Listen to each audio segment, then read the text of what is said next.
Small towns were once the core of North America, and churches literally stood in their centers. Decades of population and economic shifts, combined with practical changes, have taken their toll. Rural regions and the churches that bind them now find themselves in unfamiliar territory. While so much has changed, the need for local bodies of Christ is as important as it has ever been. But if rural North America has changed, what does it look like for the rural church to experience renewal? It will begin with rediscovering the mission at the heart of the gospel, where God sends Jesus to minister to the small towns of Galilee, and Jesus sends his church to the whole world. It will be driven by visionary pastors and lay leaders who take risks and try new approaches to reach those who have no church home.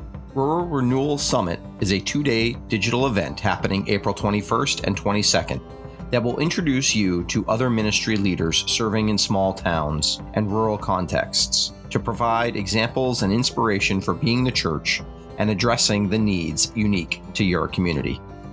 At the Rural Renewal Summit, you will meet other small town church leaders who understand the struggles you are facing. Hear stories from real-life practitioners who are forming new and different expressions of church that uniquely connect with their rural settings, and explore practical approaches to church leadership and discipleship developed by fellow rural ministry leaders. Small town North America has changed and will keep changing. The Rural Renewal Summit will give you new hope for what God can do in your town, your church, and in the lives of the neighbors you love.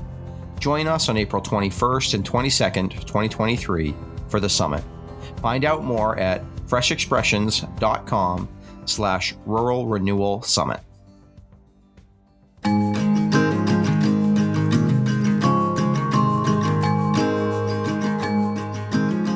Welcome back to the Rural Renewal Podcast. We are glad that you have joined us.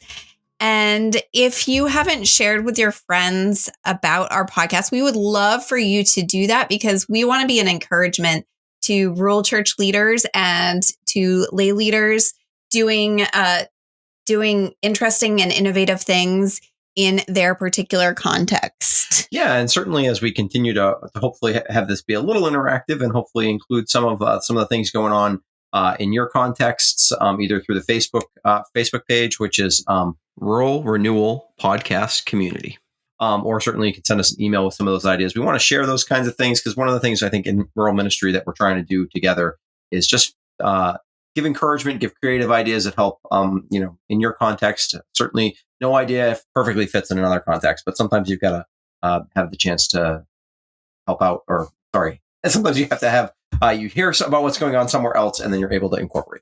Yeah, absolutely. What's going on in your own ministry. So. Do you want to talk about what we did last weekend? Yeah, so is a way to talk a little bit about what one of the people that we talked to in our last episode, Reverend Dale Edwards. Episode 2. Yeah, this is episode 3. We went to our denominational regional meeting. So we're a part of the American Baptist Churches of USA as our national denomination, and we're in Vermont, and so our region is the American Baptist Churches of Vermont, New Hampshire.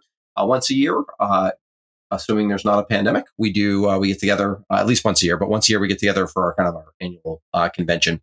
And so we were there, and it was for us, Dale Edwards, who spoke at the last, Reverend Dale Edwards, who spoke in our last podcast, who we interviewed in our last podcast.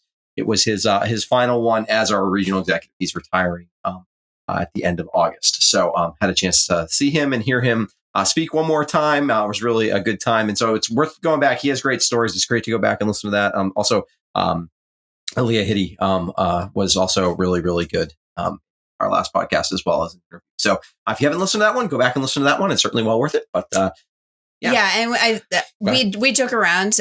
Dale always has stories, and so we always say hashtag Dale stories. Although he's not really online at all. And hashtags are slowly fading. That was something we used to say 5 or 6 years ago. We were cool back. Yeah, not so much anymore. But he does tell a couple of good stories in that episode, and it's always great to hear his stories. So we were going to talk a little bit about what's going on in our lives. last week, or was it the week before, our youngest daughter, she's had some medical issues over the years. And so in a rural area, sometimes getting healthcare is a little bit of a challenge. So she had to get a vision evaluation the other week. And yeah, her not so much for just regular vision. She's had those a lot of times at their WellCare checks, but this has more to do with some of the way that she tracks things with her eyes and muscle movements involved in them. Yeah, stuff that's a little bit above our heads, but we still want her to be able to read and be able to see correctly. So I brought her to that. That was an 1.5-hour drive each way to get that evaluation. And that was, I checked a bunch of places, and that was as close as we could get for that evaluation. And then after that, she needed to go to a pediatrician on a completely different, unrelated thing. And so that was another hour. So I spent 5 hours in the car that day. And the day before, our son had hurt his knee. So I had to get him checked out at the pediatrician. So that was another 2 hours of driving. So in the span of 2 days, I drove 7 hours for kids' doctor appointments. Yeah, and if you minister in a rural area, you're used to this kind of thing. Probably on a personal level. If you do, for us, the closest hospital we would go to do a hospital visit is about a 35-minute ride away, and a lot of times it's more like an hour. And to get to the first closest major hospital is like an hour and 20 minutes drive time for us. So you're used to that, and certainly one of the things that I'm sure you've noticed as you with people as well is that particularly when people go through health challenges, when people have cancer or things like that, and they have to do multiple trips often to the doctors, it just eats time. Not that it doesn't do that in more urban and suburban areas too, but it just eats time up. And so that's not necessarily something we kind of joke or kind of smile about in rural places, but it's a reality of living here. And it's a reality of how we help minister to people in those circumstances as well. Mm-hmm. So you got to be creative about the ways that you help people out. Someone just today asked me, can you pick up my kid? Because I'm not sure I'm going to make it back from my appointment on time, from a doctor's appointment. So that happens frequently around here. Chris, can you tell us about the fire department? Yeah, so as part of helping you to get to know Kathleen and I a little bit better, I mentioned this in the first episode, but one of the things that I have done, I did after, we also mentioned that our church, our original church building, when we moved here, we had a fire 6 months in, and one of the things I did was go and join the fire department, which I had sort of been planning on doing anyway, but and I've gotten quite involved in the fire department. It's one of the things in a rural place. It's certainly an option for ways to connect with a group of people who obviously they're all volunteers as well. So they're there trying to do the best to help out their fellow community members as well. We have some church connections on the fire department as well, but mostly it's people who don't come to church. And it's a great way to get to know some different people. And it's obviously over the years opened up lots of ministry opportunities, both in the midst of crisis kind of circumstances, but also certainly in other ways as well. And the church and the fire department have partnered with stuff. We do trunk or treat with them every year. Mm-hmm. It's like a big town event. So that's a lot of fun. So yeah, it has become something. And my original, and I probably talked about this a little in the first episode, but my original plan was not necessarily to become a firefighter. It was mostly just to go and be a chaplain. One, when you join a rural fire department, particularly in New England, probably this is true. They probably, all the guys there, I think, know what the word chaplain means, but I don't think they've ever had a chaplain before. I think that's not entirely true. I'm sure they've had pastors who have done stuff with them before in a kind of chaplain role, but as an official thing, no, probably not. But yeah, so one of the things I recognized, though, was one of the ways I could be most helpful to them was actually, instead of just being there to provide sort of the kind of support that a chaplain would, is to be there and help with firefighting support. So I've done a lot of that, and took a bunch of firefighting classes I never thought I was going to take, and have really found it to be something that I really enjoy as well. It's, I enjoy helping other people out, and I enjoy the kind of the team aspect of what you're doing when you're firefighting, and the all that kind of stuff, the learning together and spending time together. I've really enjoyed that over the years. It's really been a blessing in my life, and I think hopefully a blessing to the fire department that I've been there over the last. We've been here 13 years. I guess I've been on the department more than 12 years now, like 12 and a half. So yeah. You joined pretty soon after we got here. And I think I agree. I think it's been a really great way for Chris. I get to drive really big trucks sometimes. Oh, something I always tell people, if you live in a rural area and you see a fire truck with lights on, you should get out of the way for your own safety, because I can guarantee you the person driving that fire truck, almost guarantee you. We have a bunch of guys in our department who do drive big trucks, but when I'm driving the fire truck, I am driving a truck that's way bigger than any truck I should ever be allowed to drive, that weighs way more than it should. And in a highly stressful situation. Well, or somewhat stressful situation. So get out of the way. That's why we have the lights. Just get out of the way. It's my free advice. Absolutely. We've got stories about Chris's driving. Oh, yeah. We'll have to save that one for another one. Message us if you want the join the Facebook group. We'll have to share that. And we'll share it there. So each week we're going to give you a way to know that you have found the right podcast. So Chris, what are you? This is a good one for you to talk about. Yeah. So one of the ways I think you live in a rural community is that you have to be careful. Now, as followers of Jesus, we should always be careful about what we say to people. But particularly in a rural community, you have to be careful because you do not know who is married to whom and their history necessarily, especially if you're relatively new to the rural area. Or who you're related to.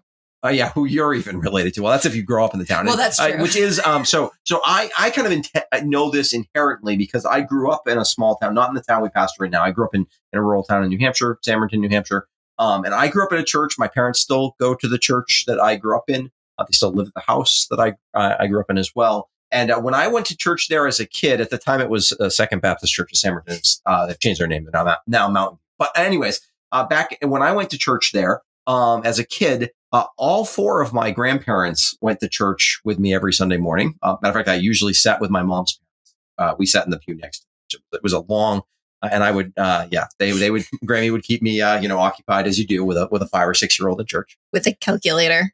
Well, the iPhones were not a thing. Very early version of the iPhone, and doodling on. Yeah. Anyways, that's what we did. And but my dad's parents also went to the church there. My dad's grandparents. He still had 2 grandparents. I'll have two of my great grandparents went to the church. Certainly at different times, I had cousins who went to the church with me. And this was not a big church. This was not like a congregation of several thousand or several hundred. We probably, even back then, it was probably like 60 to 70 people was a good Sunday. I was related to more than half of the people who went to church on Sunday. And the people who I wasn't related to, I might as well have been, particularly the other kiddos there. We spent tons of time together. We knew them really well. It was just kind of part of growing up in a small community. So I'm sure all of you who live in small communities, you're nodding along to that. Yes, of course. The people who make up your churches are often related in ways you wouldn't know. And then the other people in town who maybe aren't part of your church, but part of your wider community, they're related. They're either, and sometimes they're related and that's a good thing for them, for their relationships with one another. Sometimes it's maybe there's a negative history there. I'm sure you have some of that in your small towns as well. And learning all of those things and knowing who to ask the right question to, who can tell you those things, is an important part of navigating life or a rural place. Yeah, absolutely. Absolutely. So our interview today, Chris, who are we interviewing? We are interviewing Pam Morse, and we have a long, reasonably lengthy history with Pam. She makes brief mention actually in the interview of a gentleman named Skip Schwartz, who started the ministry that she currently has birthed, that she's been serving at for a long time. Many years, more than 30 years now, I think. I'm almost sure. I think in 1990. So, or about 30 years at least. And so we got to know Skip actually. After he had been at the ministry he was at there, he moved to a ministry in central New Hampshire. And when we were first married, we didn't go to the ministry or the church kind of that he was serving then, but we went to a church that partnered with them for many things. So we got to know him pretty well. And then through him, got to know Pam and her husband Earle, and some of the things that they do ministry at a ski resort, and they do ministry sometimes on skis. We're going to talk a little bit about that. And so this was we've gotten to know them some in that regard. We've done a little bit of that kind of stuff ourselves, as well as we live in a ski resort town. So yeah, that's how we got to know Pam. She's wonderful. Yeah, she is. She's great. It was good to to hear from her. Yeah, and she lots of very thoughtful and very insightful about how to interact with people, especially people when they're in a vacation setting. She just has years and years of experience with it. Definitely. Chris, what's one thing that you learned? She says this at one point in the interview. Find where people are and meet, or join. Sorry, find where people are and join them there. And I certainly, as fresh expressions, as people who are interested in fresh expressions and different ways to do church outside of a normal, traditional, inherited church setting. Find where people are, meet them there. And you're going to hear a little bit about how Pam's ministry is certainly doing that for a long time. Yeah. And for me, she touched on this pretty briefly at the beginning, but she was talking about how we are all in unique contexts. And I think that's really important for us to remember. I mean, I think rural contexts are definitely different than like urban or suburban contexts, but even, we have friends that are, their church is not that different from ours. And it's in the same denomination and it's only a half an hour away, but the churches are not the same. No. So whatever we take from these podcasts or resources, we do have to make them our own. But I think it can still be an encouragement. Yeah, of course. Yeah. I think that's always going to be the case. You can never, there's no box that you can just buy your ministry in or have somebody send you your ministry and you open it up and it works. And you gotta figure that out for the context in which you are in. So yeah. So before we keep talking for too long, we'll listen to this interview that we had with Pam Morse. All right.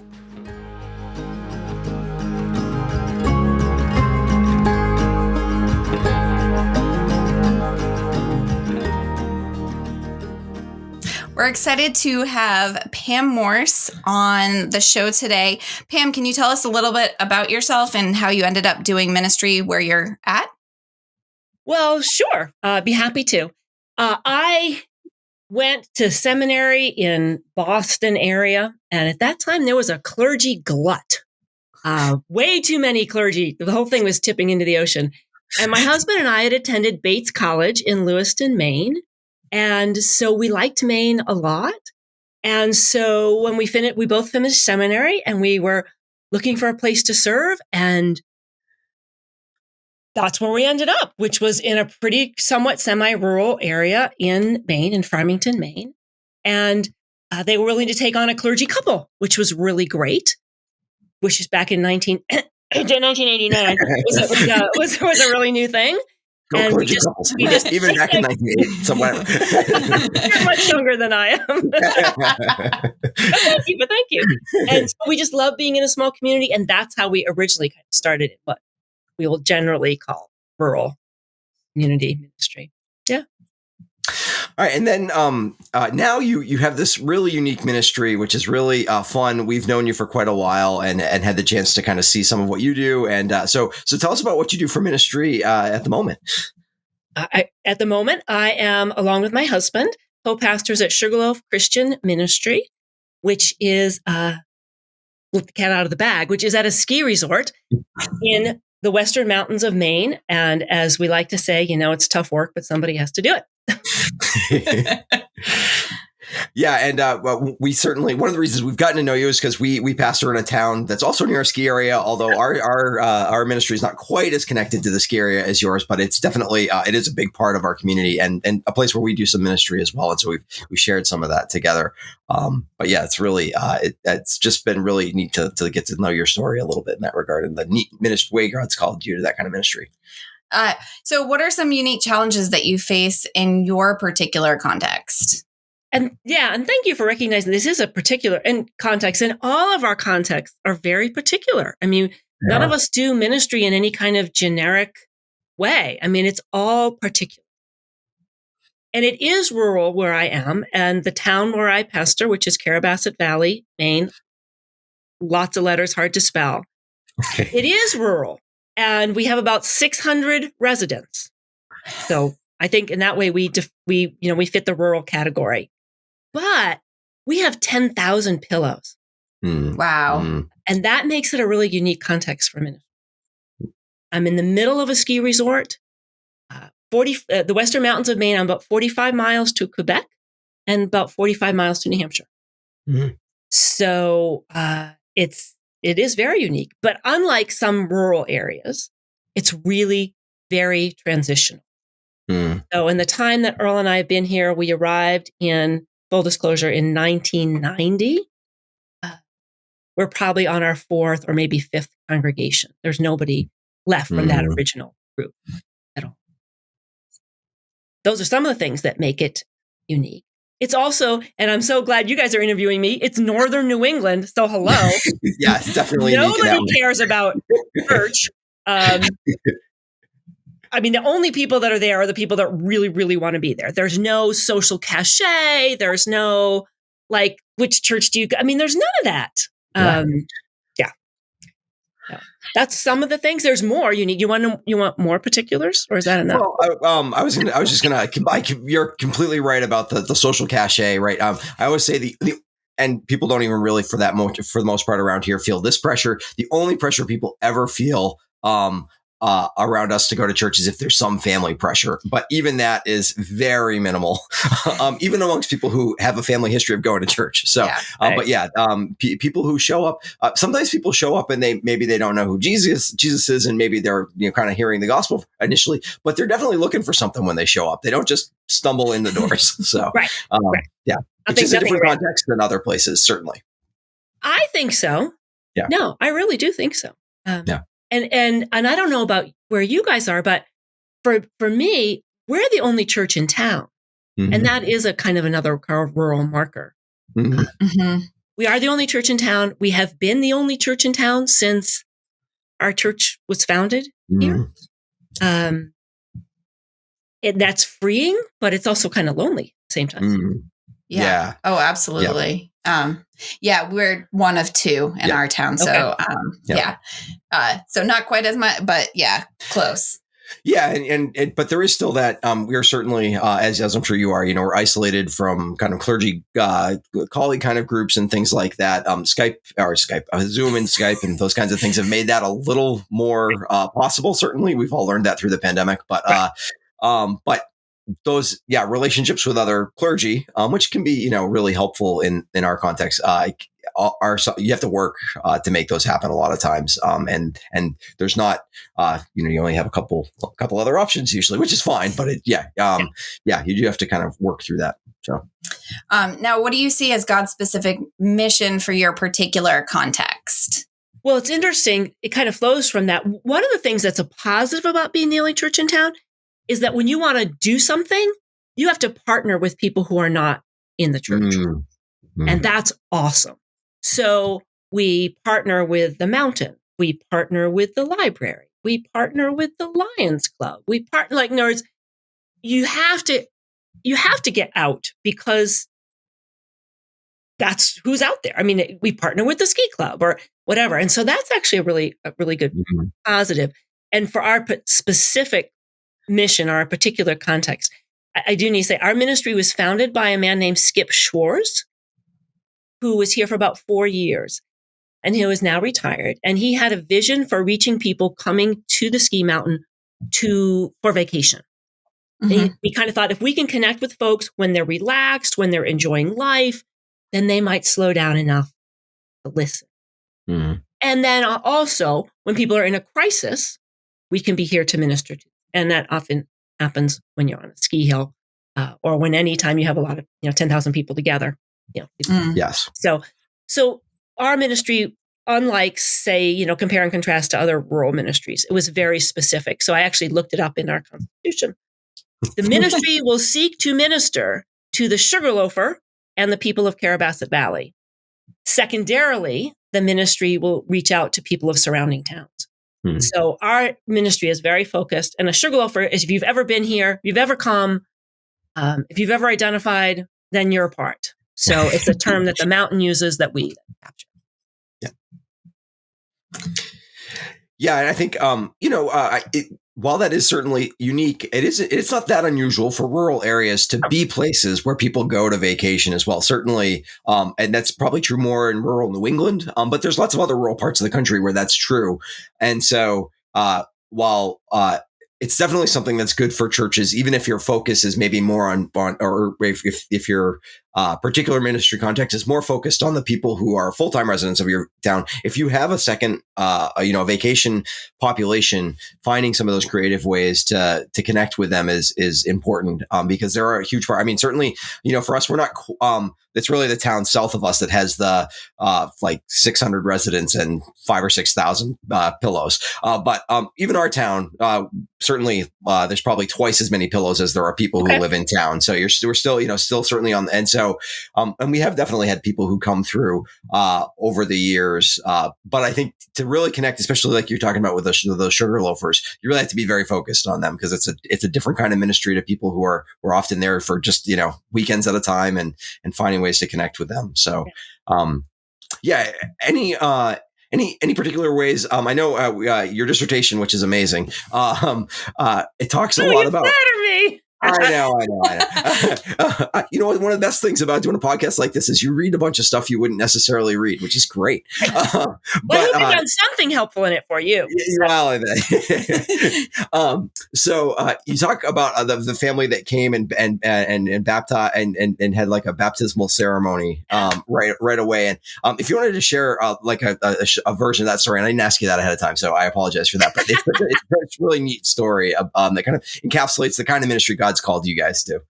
Oh, sure. That's actually a wonderfully precious story. And I probably changed the names to something, and I don't remember what I changed the names to. Not that they would care.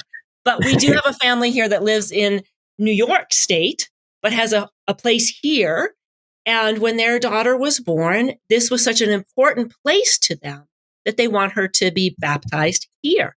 Well, that produced a couple of questions, not the least of which is that we're a Baptist church. We don't baptize babies. But, we support people in the journey that they're in. And so we said, well, how can we work with you? Because they came from a Reformed tradition. And they said, well, we'd love to do this at Downhill Worship, which I'll have to explain now that I've put in a crazy word.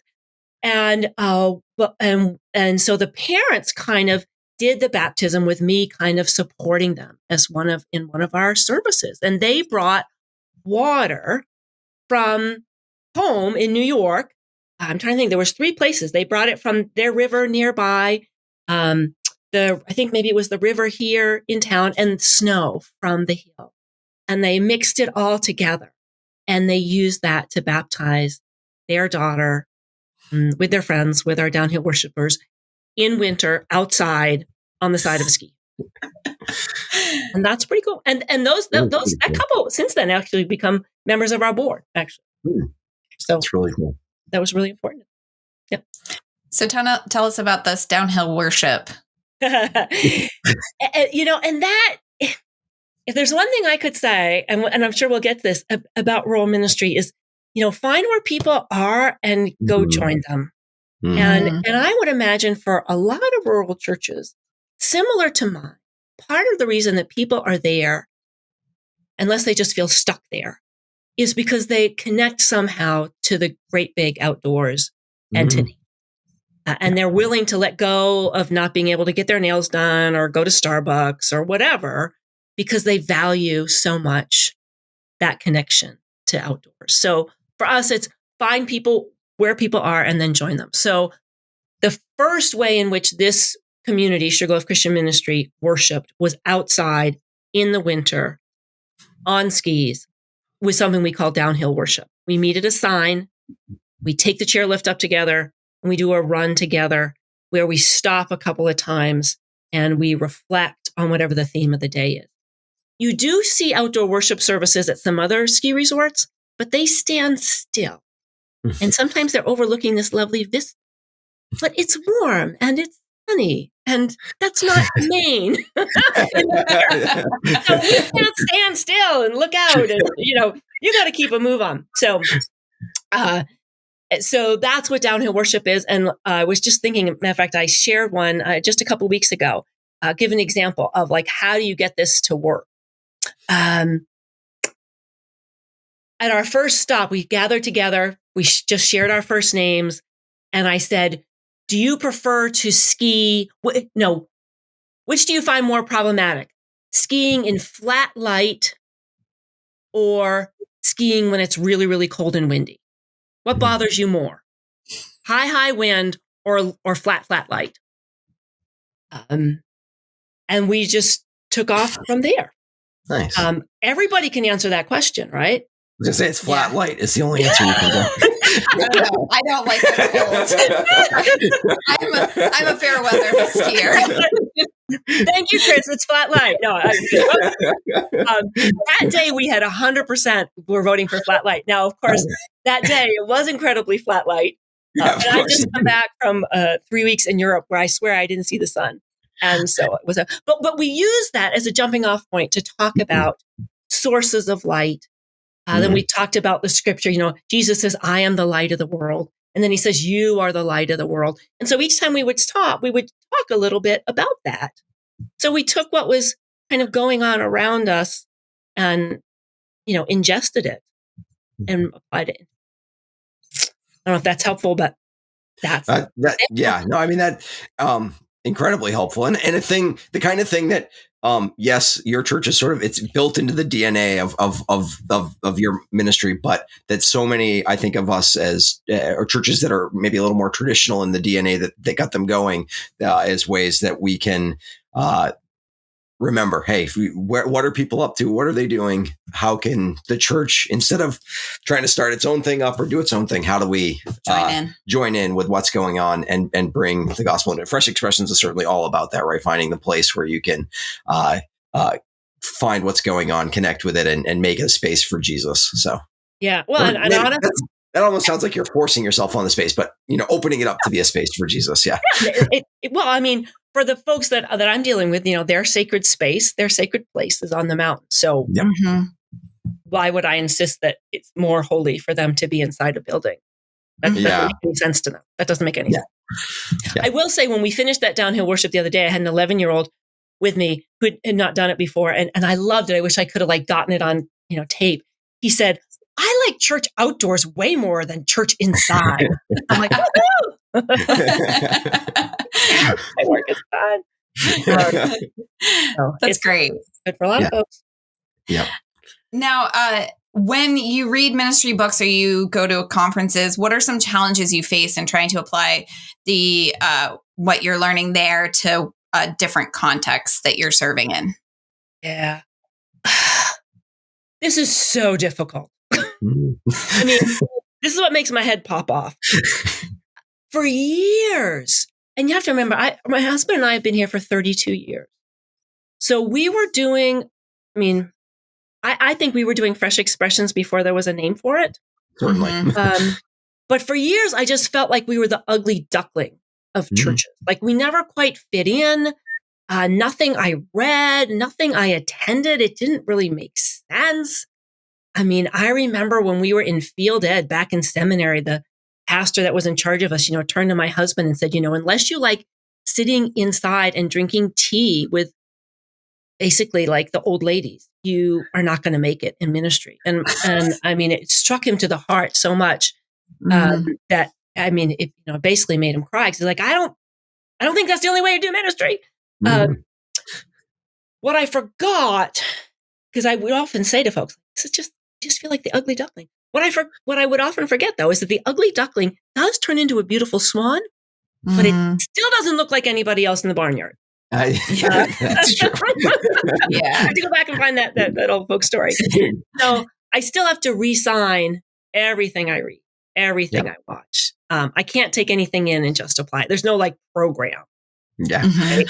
You probably find that too. And that's probably I was going to say, I think certainly in our context, and I would imagine in most rural contexts, it's very, very rare to find something that you can just sort of plug and play, apply to what you're doing. And that's probably true in non-rural contexts as well. But certainly we've never found anything that you're like, oh yeah, I will just do this exactly like that. No, definitely not. I remember years ago, there was a guy years and years ago.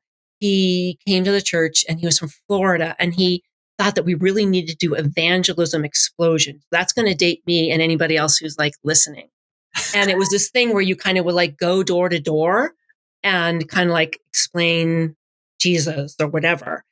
And I said, you realize there's only at that point, there was 400 people in town. Like, we're going to go through those real quick and alienate all of them. Like, why did you think this was a good idea? And we're like, that was a place in which, we couldn't see eye to eye. Yeah. We didn't do it. Nothing in northern New England. I feel uncomfortable when people come to my door and I'm the pastor. So. But that's very much a New England thing. So yeah, going door to door would be really a complicated way to try to do ministry. Certainly. So what is a recent story that reminded you that you live in a rural place? Let's see. Well, I mean, the easy one is, you have this brilliant idea on Saturday night, but there's no way you can get supplies for Sunday morning, right?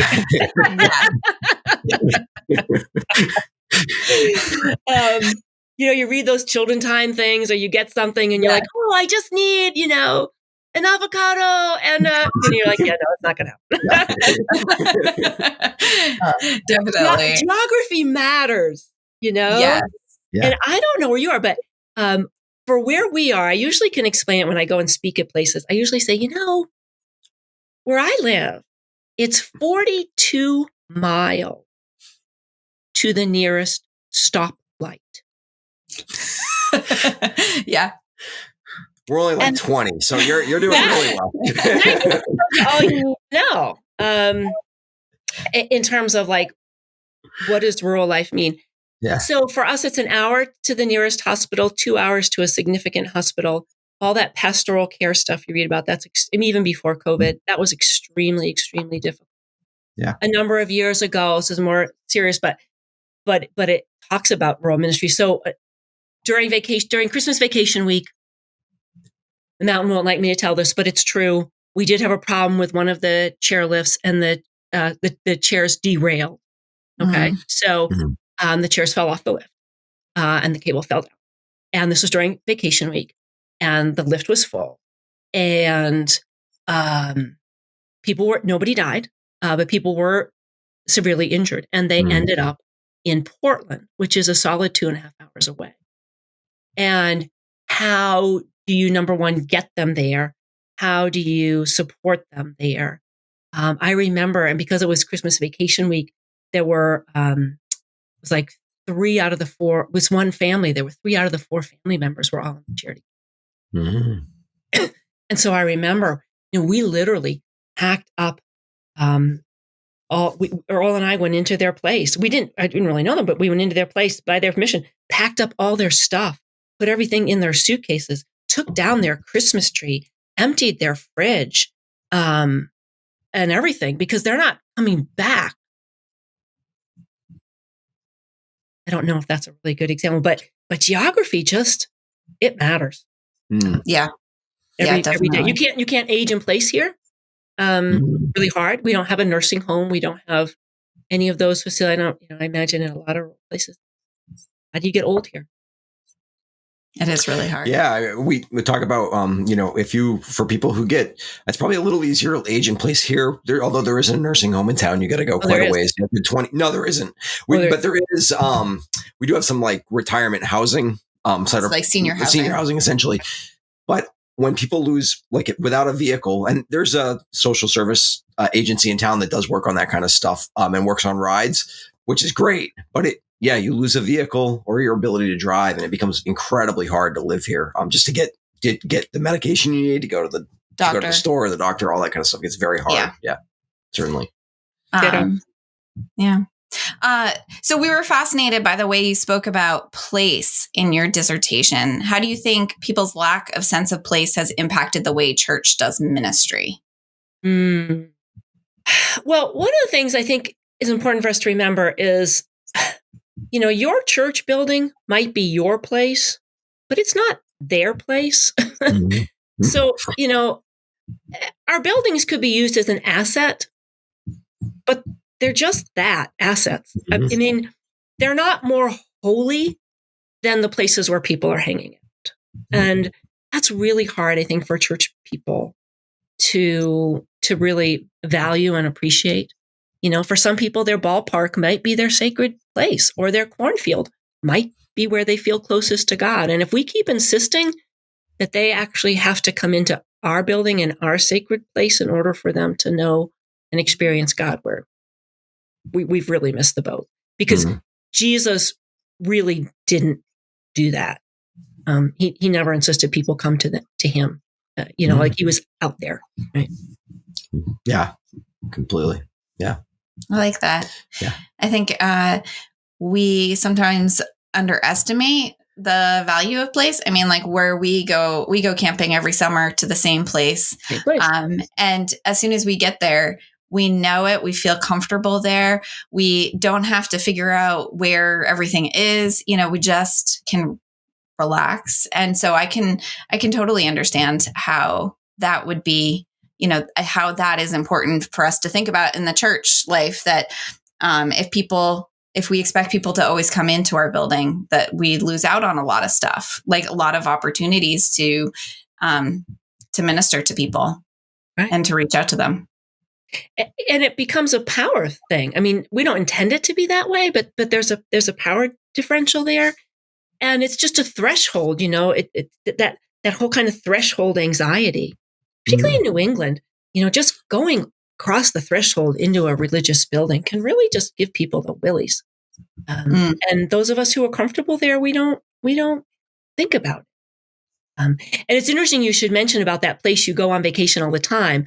I mean, that is part of the work that I did. And what's so important for the context of the ministry that I'm involved in is that I deal a lot with what we call second homeowners, and that they have a deeper connection to the place here at the mountain than their suburban home, which they may have changed a couple of times as their jobs changed, as the size of their family changed, those kinds of needs, but they keep their vacation homes.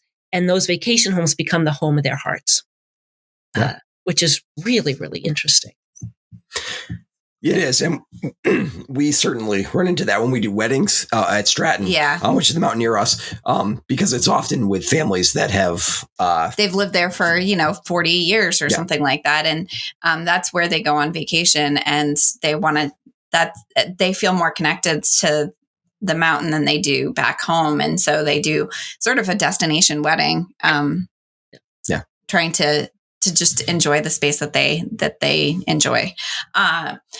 And how do you think, how can the church address the feelings of the strong sense of place, like the rural church? How can we address that?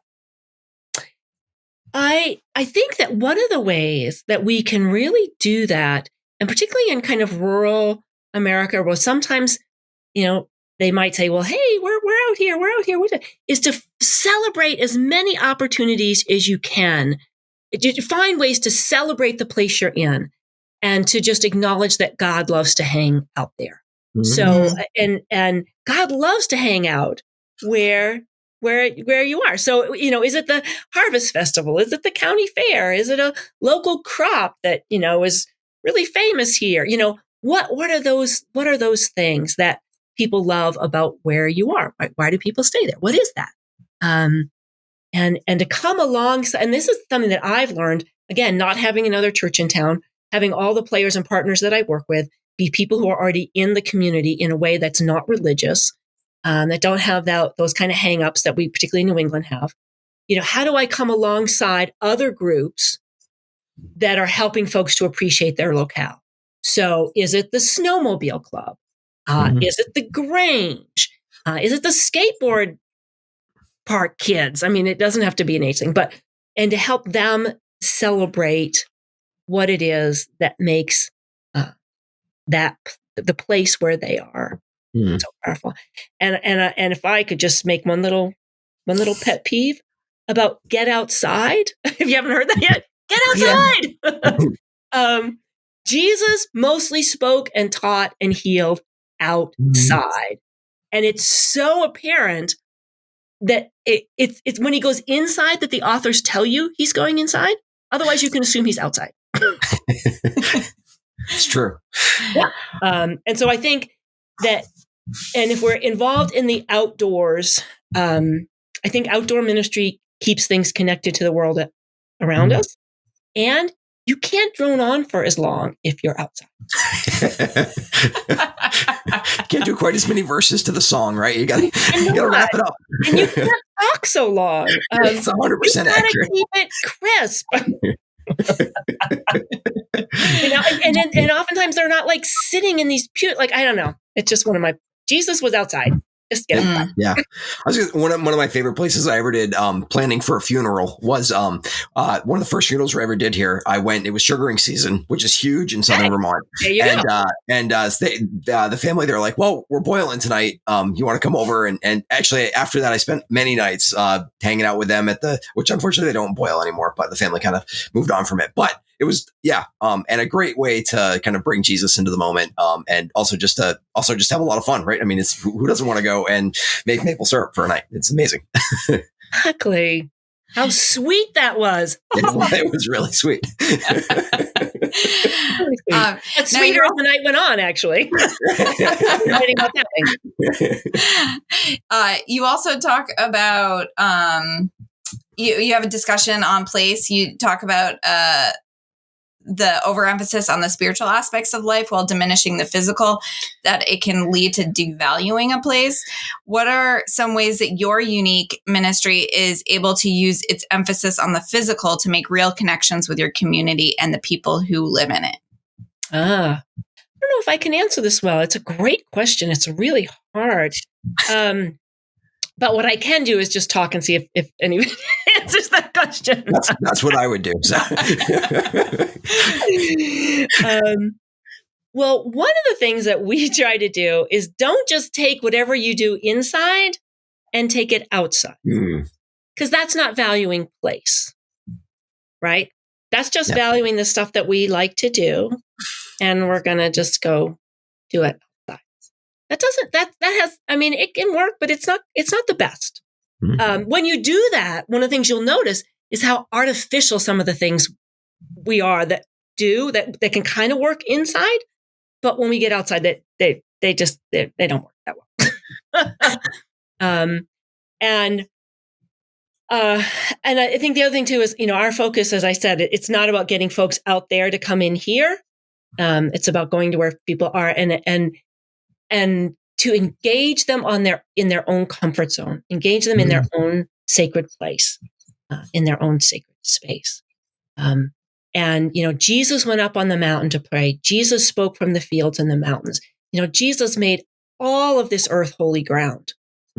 And our kind of unwillingness to adapt to that, we lose, So. We have a couple of different things. Obviously, we mentioned downhill worship. One of the other ones, I'm trying to think of what's translatable to other places. We've worked for number of years with the mountain. We actually have an amphitheater on the top of the mountain, which we built in cooperation with the mountain, obviously, because they own the mountain itself. But at that amphitheater during the summer months, people take a chairlift up, and we meet in this amphitheater. It has great, great sound, but we try not to do the traditional stuff. They are actually seated and they are actually outside, but we try to make that moment. It's right out in public. People are walking by, people are hiking, people are taking the trail to do other things. So we're right there in the midst of everything. And I'm trying to think of like some examples. Like one day I'll say, hey, let's look at the clouds, So I'll lay down on the pews and we'll look up at the clouds and we'll, see what's up there. Like everybody's done that. Everybody can do that, Or one of my favorite ones last summer is I had everybody to get up and go find a tree and just spend some time with it. And, there are thousands and thousands of trees out there, but each one's unique. And kind of make that connection. There's so many ways to just value what I think God values, which is the place where people are. Sound like an old record, don't I? That's okay.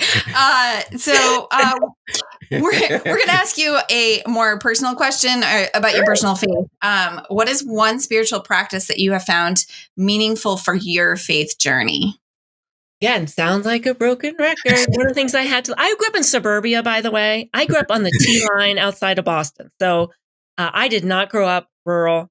I grew up, wasn't actually a pavement jungle, but truly, I grew up with all the amenities of suburban life. So one of the things that's been super important for me is to take a walk, get outside. I try to do that every day that I'm here at my office, leave the building, smell the leaves, the fall leaves, crunch in the snow. I do have a note right here on my office that says right now, must walk before 3 p.m. And those of you who live in Northern New England will know why. Because it's dark. I remember years ago taking a walk out here, and I just kind of walk up and just wandered into the woods. And there was this wonderful rock. I just kind of sat on it, and I was just frustrated with God. He was like, "Go out for a walk." I'm sitting out here, and he says, "You just want me to go out here and take a walk? Is that all you want me to do?" God was like, "Yeah, pretty much. Just be here." So hard. I'm not a person being, right? That's an important part of my. There's a lot of other things that I do, but that's probably the one that I probably am always the most in. As you can see my office, I'm surrounded by books. I'm surrounded by all the greatest thinkers. And sometimes I use those as a substitute. No, kidding. Yeah. Well, thanks for sharing with us today. Before we close out, if people want to connect with you online, how can they do that? Well, they can connect me online with our Facebook page, which is Sugarloaf Area Christian Ministry. We do have a website in dire need of help. So if anybody would like to take pity upon a poor woman who's like doing too much, that is just at sugarloafministry.com. You will mock it when you see it, but I can only do some. I also wanted to mention those of folks who are kind of interested in kind of pursuing more, like how do we get outside or how do we connect with place? There are a couple of good groups, and I can send you those links. EngageWorship.org, which is out of the United Kingdom, is really good. The Wild Church Network, which is really interesting. And we have a new church in New Hampshire, Alpine Church 603. I don't know if you're connected with them at all. That's just like they only meet outside. Like talk about radical. I reach heaven off. So those are. I'll make sure I send those to link. But yeah, our Facebook page, our website. You can put my email address right in the bio link. Pam@sugarloafministry.com. Love to hear from folks who are interested in any of the kind of things that I'm interested in. I really appreciate you. I wouldn't have thought of myself as like in rural church ministry, but the more I kind of looked at this and reflected, I'm like, yeah, I am. It's a weird duck. Yeah. Yep. I mean, and a lot of the people you minister to there's a lot of second homeowners are suburbanites. So, which we can really get because a lot of people who are second homeowners here, are you're more suburban Eastern Massachusetts. We're more suburban New York, Greater New York. But yeah, but still, but at the same time, it's in a 600 person town. You have less people in your town than we do. Yeah. So yeah, you really count as and 42 minutes to a stoplight. You're rural. Okay, well, thank you.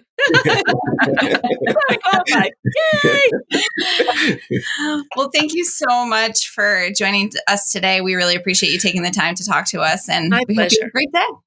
Thank you. Be well. Hope to see you in person again soon. Yeah, absolutely. Right. Take care.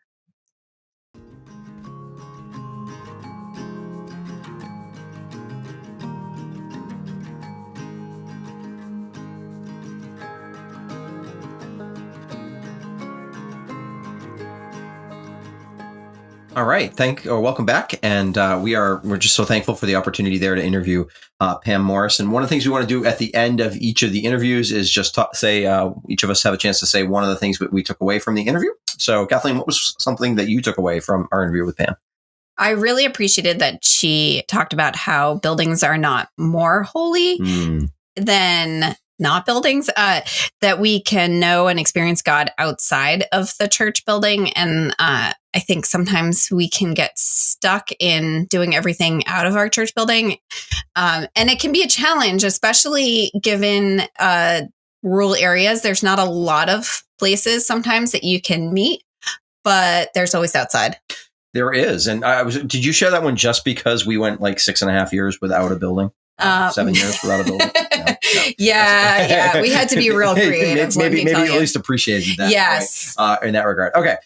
So for me, I found that when she said that find ways to celebrate the place where we live and partner with organizations in the places where they celebrate the community that you're in. And one thing that, and this has been tricky, I think, maybe for all churches, but certainly one of the things that was hard, there were many things that were hard about the way that the COVID changed the way that we had to interact with one another for ministry. But one of the things that was hard is it became hard to celebrate and do all the kinds of things that we do to kind of celebrate the people we are. And certainly I remember hearing advice many times in the past about, make sure to celebrate the good things that God's doing, and the little victories that you're having as a church community, because it's easy to get, we live in a world where there's obviously lots of hurt and lots of things going on in the world around us. And it can become daunting to try to think about how we're going to try to minister in all those circumstances. But when we see God doing something really neat and we can see the ways that God has used us to do some neat things, we should celebrate those things. And we can get outside to do those things.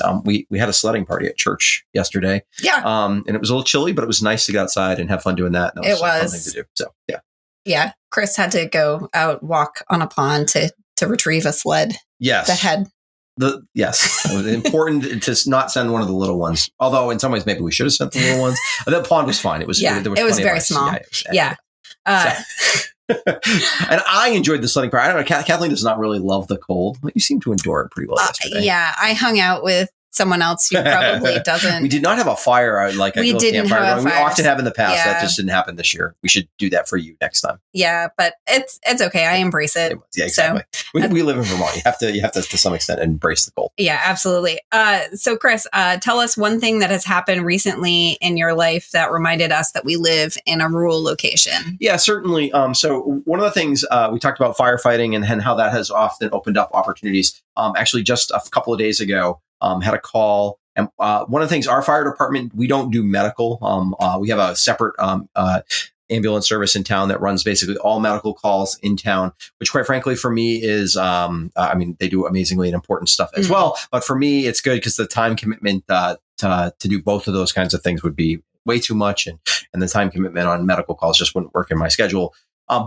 So it's pretty rare actually that we help out with a medical call as the fire department, but once in a while, if they need a little extra help lifting or if they need help, getting someone out of a circumstance, then they will call us for extra help. So the other night, I was woken up in the middle of the night with my pager going off, something that actually doesn't happen that often, thankfully, because the older I get, the harder it is to bounce back from losing a couple hours of sleep in the middle of the night. But anyway, pager goes off and I heard that there was, a driveway that wasn't plowed and somebody needed to go to the hospital, and that they were going to need some help to get this person to the ambulance. And because I heard the street name that it was on, and because I'm pretty familiar with the family and the circumstance there through lots of other ministry things that have happened over the years, I knew exactly where it was. I knew I had a pretty good idea of who the person was actually that was going to need the help, and I knew and certainly knew the family well enough to be able to interact with them in a way that was going to be helpful. So I would have responded anyway, but I made sure I ran, got down in the car, helped. We headed over to where the call was,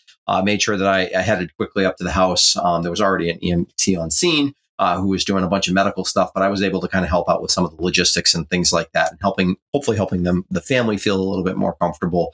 And that's just the kind of thing when you live in a small community. As a pastor, you're going to find your way, and you don't have to be a pastor, just as a person who's trying to be a person of peace for Jesus in a place like that, where you have these opportunities to help out your neighbors because you know them, and you know the circumstances, and you know how you can be beneficial in the circumstances. So, that was something that happened the other night. That's a pretty unusual story. There have been other medical calls I've gone on, certainly because of we're helping out, or when I've known that it was somebody from church for whom the medical call was for, because I recognize the address. But in general, I in general don't do a lot of medical stuff, but there's certainly an opportunity there. We have a couple of people at our church who have been on the ambulance service for a long, long time, and they find lots of ministry opportunities as they're obviously there to help medically, but they often know the stories of what's going on. They've been living in our town for a long time, for their whole lives. So